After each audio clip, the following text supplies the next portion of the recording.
Look at these 3 words written larger than the rest, with a special pride never written before or since. Tall words proudly saying, "We the people." Hi folks, great to be here again with yet another legal update from the Lex Rex Institute. I hope everyone had a Merry Christmas and a Happy New Year. It's been a while since we've last spoken, but we've been busy in the meantime. We have quite a few cases going on right now. Unfortunately, I won't be able to talk to you about all of them today, but there are a few local ones that I'd like to bring to your attention. First one's right in your backyard. It's a case that we're bringing on behalf of 2 U.S. representatives, Matt Gaetz and Marjorie Taylor Greene. It's one that we're bringing in tandem with the Claremont Institute's Center for Constitutional Jurisprudence. That's John Eastman's organization. And the case originates because Matt Gaetz and Marjorie Taylor Greene wanted to have an event in Southern California, a speaking engagement, sort of an anti-communist meeting. And various left-wing groups, League of Women Voters is one of them, NAACP, Occupy Democrats, groups like that, got together and said, we're going to pressure government into canceling these events because we don't like what these folks have to say. Well, obviously, that's viewpoint discrimination, and it happened twice. First in Riverside, where they were originally planning to have the event, and then again in Anaheim when they took the event there, except the second time, they actually planned to have the event at a private venue. So, government has no power over private venues. So what do you do if you're a left-wing organization that wants to cancel a conservatives event? Well, you pressure government into threatening the conditional use permit for that venue. In other words, if you don't cancel on these folks, you won't be able to hold events for anybody, cutting into their livelihood. So obviously, this is a huge abuse of both of those representatives' First Amendment rights, and we are well underway in litigation on this case. This is an extremely important case because, as I'm sure you're aware, this has been happening all across the country, where speakers are canceled because people don't like the subject matters they have to discuss, or worse even, just because they don't like them.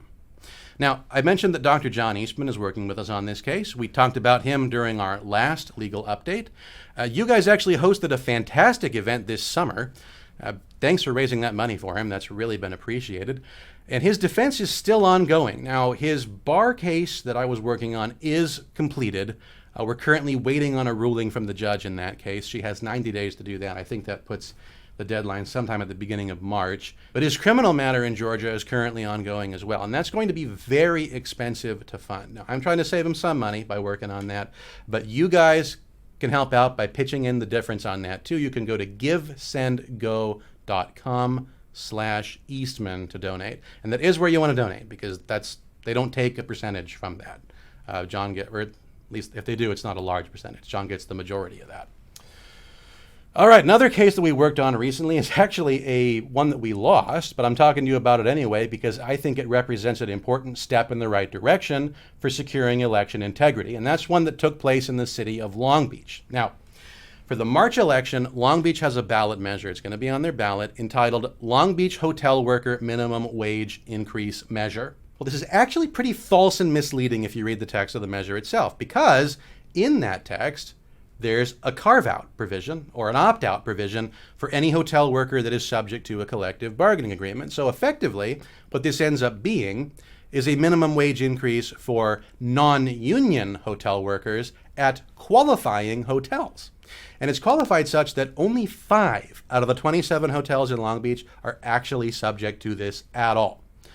So not really a hotel worker minimum wage increase, more of a very, very select minimum wage increase for only a few. Now, this is part of a whole bargaining strategy that's by Unite here to basically use their own employees' wages as a negotiating tactic to coerce unionization of non-union hotels.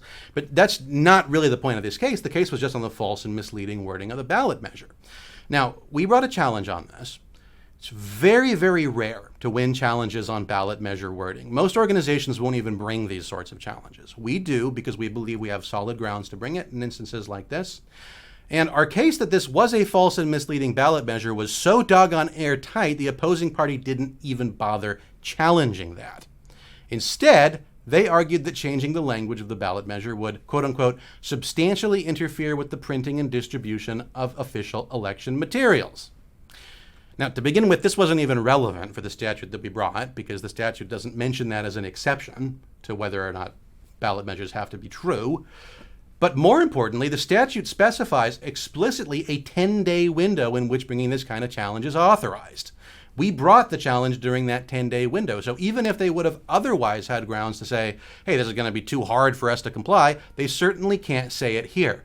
The judge actually had to go directly against the plain reading of that statute in order to rule against us, which shows you what an uphill battle we are facing on this kind of election challenge. So what we have a judge effectively saying here is that this 10-day window, the only 10-day window in which you can bring this kind of challenge, well, it still might be impossible for them to comply within that window. It's a patently absurd position, and if we'd had more time on this, we almost certainly could have won on appeal. Unfortunately, as it was, there were only a few days before the ballot materials had to get finalized. But what this does show is that next time we have a clear strategy and plan in place to be able to win one of these challenges, which is extremely important for the integrity of our elections, because every election, hundreds of these measures get through that are patently false, and if not patently false, certainly misleading on their face.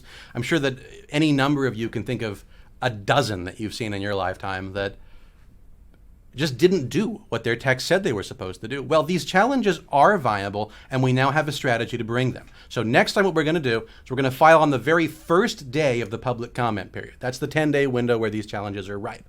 So what that means is that if you have a ballot measure that you think is false or misleading, you need to be aware of it before it goes to public comment, pay attention at your city council meetings, look at where these things are approved, and bring them to our attention ahead of time. We will file on the first day when we can do so. And then on the same note, we're going to need government witnesses, because the way that they get these things kicked is they bring in a government witness saying, oh, it's too hard, it's impossible for us to do our jobs. This is going to have to go out with false materials in it because it's just too doggone hard for us to comply with the law. Well, if we have people who have worked in those same positions or similar positions saying, no, it perfectly well is feasible, and believe me, it is. If a judge orders his people to comply, they will comply. It's not impossible. But if we have people that can serve as witnesses to say, yes, this is feasible, then we can have one of these things in the bag, and we can start winning on these things across the state. So what we need are people who have worked either for county registrars or for city elections offices, anybody who's worked as some kind of elections official for county or local government. Those people are utterly indispensable to this kind of case. If we can bring that evidence, we can easily win these. And this is the only way in which we're going to be able to hold government accountable for these false and misleading ballot measures. It's extremely important, so we need your help on it. Now, we funded this case I've been talking about completely out of our own pockets. If you'd like to see us bring more of these cases, we could absolutely use your support. And we are a 501c3, so it is tax deductible.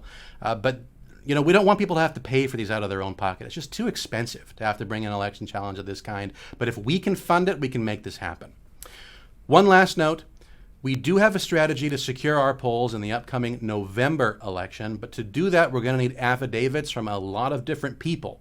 So go to our website, click on Operation Secure the Polls to learn the best ways to get us and other election lawyers exactly the materials we actually need to successfully challenge election irregularity. It's going to be extremely important.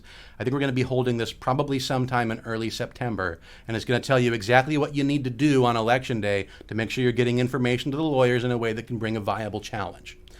That's all for this week. Thank you so much for listening, and this month rather, and we will see you folks again next month.